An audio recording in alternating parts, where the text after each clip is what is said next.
சுகுணா தேவாகர், கள அரசியலுக்கே விஜய் இதுவரைக்கும் நேரடியாக வரலன்ற விமர்சனம் அக்டோபர் மாதம் அவர் மாநாடு நடத்தினதிலிருந்து இந்த இடைப்பட்ட 2-3 மாதங்கள்ல இருந்தது. இப்போது அந்த விமர்சனத்திற்கு பதில் சொல்லும் விதமாக கள அரசியலுக்கு நேரடியாக வருகிறார் விஜய். இதை எப்படி புரிந்து கொள்ளலாம்?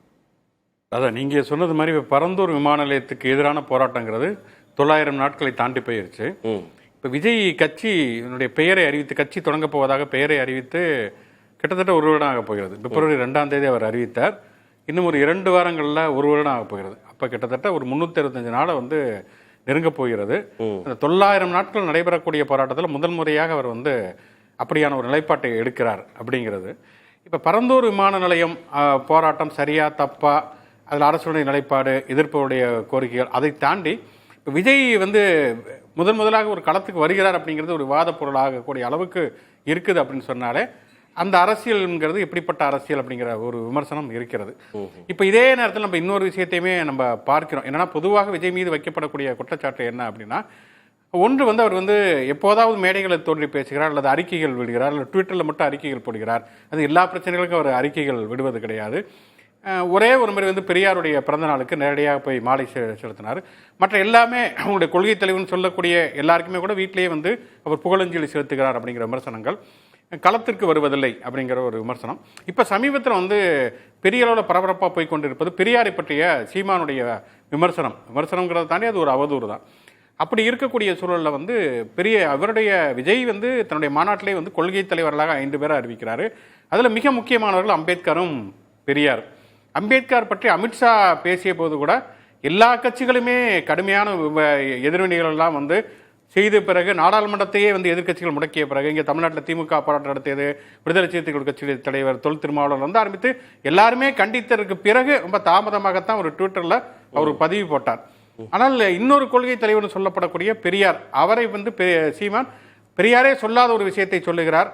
அப்போ அது தொடர்பாக விமர்சனங்கள் வருகிறது. அவர் அந்த ஆதாரத்தையுமே வைக்காமல் தொடர்ச்சியாக பெரியாரை ஒழிப்பது தான் என்னுடைய வேலை அப்படின்னு நேரடியாக பிரகடனம் செய்து தொடர்ச்சியாக இயங்கி கொண்டிருக்கிறப்ப, தமிழ்நாட்டில் அதே மாதிரி இருக்கிற எல்லா கட்சிகளுமே எதிர்ப்பை தெரிவித்து விட்டார்கள். பிஜேபியை தவிர, பிஜேபி நேரடியாக சீமான் ஆதரவு நிலைப்பாட்டு எடுத்துட்டாங்க. திமுக, அதிமுக, விடுதலை சிறுத்தைகள் எல்லா கட்சியுமே இது பாட்டாளி மக்கள் கட்சி உட்பட எல்லாருமே எதிர்ப்பை தெரிவித்து விட்டார்கள். இன்றைக்கு வரைக்கும் அதை பற்றி தன்னுடைய கொள்கை தலைவர் சொல்லக்கூடிய பெரியார் மீது வைக்கப்படக்கூடிய அவதூறுகளை பற்றி இதுவரைக்கும் விஜய் ஒரு வார்த்தையுமே தெரிவிக்கவில்லை அப்படிங்கிறத நம்ம பார்க்கிறோம். இன்னொன்னு, அதுக்கு ஏதாவது அர்த்தம் இருக்கா? இல்ல அவர் கடந்து போட்டும் அப்படின்னு நினைக்கிறார், அந்த விஷயத்தை கடந்து போயிடலாம்னு நினைக்கிறாரா விஜய்? அதுல இப்ப பார்த்தோம்னு சொன்னா, சீமான் ஏற்கனவே அந்த மாநாடு முடிந்த பிறகே விஜய் மீது தொடர்ச்சியாக விமர்சனம் வைத்தார். குறிப்பா அவர் திராவிடமும் தமிழ் தேசியம் ஒன்று கொண்டு எதிரி கிடையாது அப்படின்னு சொன்னதை வைத்து அவர் கடுமையான விமர்சனங்களை சீமான் தொடுத்தார். அப்போ அவர் எந்த பதிலுமே விஜய் சொல்லலை. இன்னும் சொல்லப்போனால் சீமானுடைய பிறந்த நாளைக்குமே வாழ்த்து தெரிவித்தார். அப்போ என்னன்னா, அது ஒரு அரசியல் நாகரிகம். சீமான் தனிப்பட்ட முறையில் விஜய் திட்டுகிற பொழுது அதற்கு பதில் சொல்லாமல் இருப்பது. ஏன்னா நாங்கள் நேரடியாக தனிநபர் தாக்குதலை தொடுப்பதில்லை, நாங்கள் கருத்தியல் ரீதியிலாகத்தான் இதை பண்ண போகிறோம் அப்படின்னு சொன்னாங்க. அதை ஓரளவு புரிந்து கொள்ள முடிகிறது. இதில் 2 விஷயம் பார்க்கணும். ஒன்று என்னன்னா, தனிநபர் தாக்குதல் விஜய் மீது தொடுக்கிற பொழுது விஜய் அதை தவிர்க்கிறாங்கிறப்ப அது ஒரு அரசியல் நாகரிகம்னு புரிந்து கொள்ளலாம். ஆனால் இங்கே நடப்பதுங்கிறது ஒரு தனிநபர் தாக்குதல் அல்ல, இது ஒரு கருத்தியல் ரீதியிலான தாக்குதல். உங்களுடைய கொள்கை தலைவரே பெரியார் அப்படின்னு சொல்றப்ப, பெரியாரை ஒழிப்பதுதான் என்னுடைய வேலை அப்படின்னு ஒருத்தர் தொடர்ச்சியாக செயல்பட்டு கொண்டிருக்கிறாருங்கிறப்ப, அதை பற்றி நீங்கள் மௌனம் சாதிப்பது அப்படிங்கிறத நான் எப்படி புரிந்து கொள்ள முடியும்? இன்னொன்று, கொள்கை எதிரின்னு சொல்றப்ப பிளவுவாத சக்திகள் அப்படின்ட்டு பிளவுவாத சக்திகள்லாம் நீங்கள் சொல்லுகிற பொழுது மக்களை சாதியின் அடிப்படையில், மதத்தின் அடிப்படையில், மொழியின் அடிப்படையில் பிளவுபடுத்தக்கூடிய சக்திகள்ங்கிறப்ப, பிஜேபியை மட்டுமல்ல நாம் தமிழர் கட்சியும் சேர்த்து தான் இன்றைக்கு பிளவுவாத சக்திகள்னு புரிந்து கொள்ள முடியும். ஏன்னா அவங்க இப்போ பெரியார், அவங்க கருத்தியல் ரீதியான தாக்குதல் மட்டும் தொடுக்கலாம். என்னன்னா, இப்போ பெரியாரை விமர்சிக்கிறோம், ஆனால் அந்த பெரியாரை கத்தக்கூடிய ஆணைமுத்து தூக்கி பிடிக்கிறோம். இப்போ ஆணைமுத்துங்கிறவர் ஒரு பெரியாரிஸ்ட்னு பார்க்கல, அவர் நாங்கள் பேசக்கூடிய மாதிரி தமிழ் பேசக்கூடிய ஒரு ஜாதியை சேர்ந்தவர், அதனால நாங்கள் ஆதரிக்கிறோம் அப்படிங்கிற நிலைப்பாடு இருக்கிறப்ப அது ஒரு பிளவுவாத சக்தியாகத்தான் நாம் தமிழர் கட்சியுமே இருக்கிறோம். அந்த விமர்சனத்தை நீங்க வைக்கிறீங்க? ஆமா, நான் வைக்கிறேன். அப்ப நீங்க பிளவுவாத சக்தின்னு சொல்லக்கூடிய பிஜேபி நேரடியாக சீமானுடைய ஆதரவு நிலைப்பாட்டை அவங்க எடுக்கிறாங்க. இன்னொன்று, நாம் தமிழர் கட்சியுமே இன்றைக்கு ஒரு பிளவுவாத அரசியலை தான் அவர்கள் முன்னெடுக்கிறார்கள். கருத்தியல் ரீதியிலாக எனக்கு திராவிடத்தை எதிர்க்கிறோம், நாங்கள் தமிழ் தேசியத்தை முன்வைக்கிறோங்கிறத தாண்டி திராவிடத்தை பேசிய பெரியாரியத்தை பேசக்கூடிய ஆணைமுத்துவை நாங்கள் முன்னெடுப்போம், ஆனால் நாங்கள் பெரியாரியத்தை எதிர்ப்போம், பெரியாரை எதிர்ப்போம் அப்படிங்கிறப்ப அதுவே ஒரு பிளவுவாத அரசியல் தான். அப்போ 2 பிளவுவாத சக்திகள் இங்கே இருக்கிற பொழுது நீங்கள் அரசியல் கொள்கை எதிரின்னு சொல்லக்கூடிய இந்த 2 பிளவுவாத சக்திகள் பற்றியுமே பேசாமல் விஜய் முற்றிலுமாக தவிர்த்து விட்டாருங்கிறது அது என்ன வகையான அரசியல் நிலைப்பாடு அப்படிங்கிற கேள்வி இப்ப பெரியார் விமர்சனம் குறித்து அவர் பேசாததற்கும் பரந்தூர் செல்வதற்கும் எதுவும் சம்பந்தம் இருக்குன்னு நீங்க நினைக்கிறீங்களா? இப்ப பரந்தூர் செல்வதுங்கிறதே முதல்ல வந்து பரந்தூர் போராட்டங்கிறது நம்ம பேசின மாதிரி 900 நாட்களாக நடைபெற்றக்கூடிய ஒரு நீண்ட போராட்டம். இந்த போராட்டத்துல வந்து பலரும் போய் விடுதலை சிறுத்தைகள் கட்சி தோழர் வன்னியரசு கூட போயிருக்காரு, சீமானே கூட போயிருக்காரு, எல்லாருமே போயிட்டாங்க. வந்து அதாவது எதிர்கட்சிகள்னு சொல்லக்கூடிய திமுக கூட்டணி கட்சியில் இருக்கக்கூடிய கட்சிகள் எல்லாருமே போயிட்டாங்க. இவங்க தமிழக வெற்றி கழகத்தை சேர்ந்த உள்ளூர் நிர்வாகிகள் வந்து பரந்தூர் விமான நிலையத்தை எதிர்த்து போராடக்கூடிய மக்களை சந்தித்திருக்கிறார்கள் செய்தியை பார்த்தேன். இதுவுமே வந்து உடனடி ரியாக்ஷன் ஆகல. விஜய் வந்து சந்திக்கணும்னு சொன்னா அவர் கட்சியை ஆரம்பிச்சு கிட்டத்தட்ட 1 வருஷம் ஆக போகிறது. இப்பதான் 1 வருஷம் கழிச்சு தான் அவர் போய் பார்க்க போகிறாரு. அப்ப என்னன்னா வந்து தொடர்ச்சியாக விஜய் மீது ஒரு விமர்சனம் இருக்கு இல்லையா? விஜய் வந்து அவர் வந்து ஒர்க் ஃப்ரம் ஹோம் மாதிரி வந்து பாலிடிக்ஸ் ஃப்ரம் ஹோம் பண்ணி கொண்டே இருக்கிறார், நேரடியாக களத்துக்கு அவர் வருவதில்லை என்கிற குற்றச்சாட்டை எதிர்கொள்வதற்காகத்தான் இப்ப வந்து நேரடியாக போகிறார் அப்படிங்கிற ஒரு. ஆனா எப்ப போனாலும் ஏற்கனவே போராட்டம் நடந்து கொண்டிருக்கக்கூடிய சூழல அந்த போராட்டத்திற்கான முக்கியத்துவம் கூட தானே போகுது. அது ஆளும் அரசுக்கான நெருக்கடியா மாறதானே போகுது. விஜய் 1 வருஷம் கழிச்சு போறாருன்னே வச்சுக்குவோம். ஆனாலும் அது அழுத்தத்தை கூடுதலா கொடுத்துறாதா, அரசுக்கு நெருக்கடியை கொடுத்துறாதா? இல்ல அது வந்து வேற ஒரு களம். இப்ப வந்து விஜய் வந்து போய் அங்க போய் என்ன பேச போகிறார், மக்களிடம் என்ன பேச போகிறார்கள், அடுத்தடுத்து அந்த போராட்டத்தை எப்படி வந்து விஜய் முன்னெடுக்க போகிறார் அப்படிங்கறத பொறுத்து நம்ம அதை வந்து பேசலாம். வந்து அது அரசுக்கு இப்ப அரசுக்கு அது நெருக்கடியாக மாறுகிறதா இல்லை என்பதை தாண்டி விஜய்க்கு இருக்கக்கூடிய நெருக்கடியை தவிர்ப்பதற்காக இங்கே போகிறாரா என்கிற கேள்வி. என்ன நெருக்கடி அவருக்கு?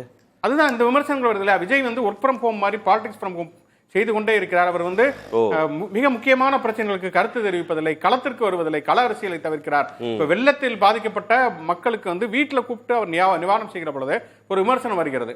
அப்ப இவங்களையுமே வீட்டுல கூப்பிட்டு ஆதரவு தெரிவிக்கலாமே, விமான நிலையத்துக்கு எதிராக போராடி கேட்டாங்க. 2 முறை அவங்க வந்து சந்திப்பதற்கு நேரம் கேட்டாங்க. ஆனா நீங்க ஏன் வர்றீங்க, நானே வர்றேன் களத்துக்கு அப்படின்னு விஜய் சொன்னதாகலாம் செய்திகள்ல பார்த்தேன்.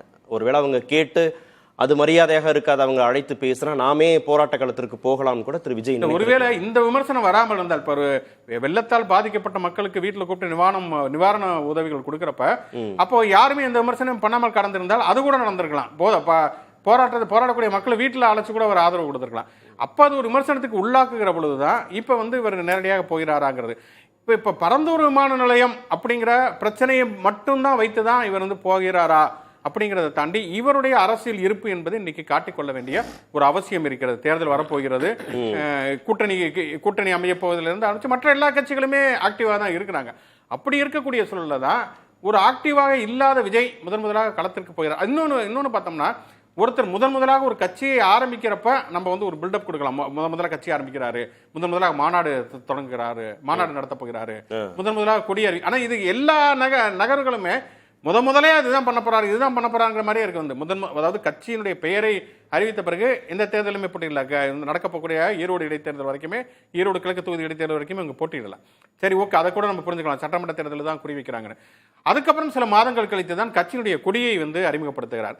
அப்ப கட்சியினுடைய கொடியை அறிமுகப்படுத்தி அதற்கும் சில மாதங்கள் கழித்தான் ஒரு மாநாடு நடத்தி அந்த கட்சியினுடைய கொடியினுடைய நிறம் என்னங்கிறார். அதுக்கப்புறம் தொடர்ச்சியா வந்து மௌனத்துக்கு போயிறாரு. அதுக்கப்புறம் ஆனந்த விகடன் நடத்தக்கூடிய ஒரு ஃபங்க்ஷன்ல பேசுகிறாரு. அதுக்கப்புறம் மறுபடியும் மௌனம், அதுக்கப்புறம் சில ட்வீட்டுகள், அதுக்கப்புறம் மௌனம், அதுக்கப்புறம் இப்ப பரந்தூர் மாநிலம் போறாரு. இதுக்கப்புறமே அவர் வந்து திருப்பி எப்ப ஆக்டிவ் ஆவாரு அப்படிங்கிறது யாருக்குமே தெரியாது. அப்ப என்னன்னா, ஒரு அரசியல் என்பது தொடர்ந்து நடைபெற்றுக் கொண்டே இருக்கணும். இப்ப எம்ஜிஆர் இப்ப ஒரு விஷயம் சொல்றாங்க, வந்து விஜய் வந்து மக்களை சந்திக்க போறப்ப நெருக்கடி வரும், நெரிசல் வரும், அதெல்லாம் யதார்த்தம் தான், உண்மைதான். ஆனா இதே மாதிரிதான் வந்து எம்ஜிஆராக இருக்கட்டும், விஜயகாந்தாக இருக்கட்டும், அவர்களும் ஒரு மாஸ்க் இருவது, அவங்களும் அரசியல் பண்ணியிருக்கிறார்கள், மக்களை போய் சந்தித்திருக்கிறார்கள். எம்ஜிஆர் வந்து 10 ஆண்டு காலம் தொடர்ச்சியாக ஆட்சியில் இருந்தப்ப திமுக வந்து 13 ஆண்டு காலம் வந்து ஆட்சியிலே இல்ல.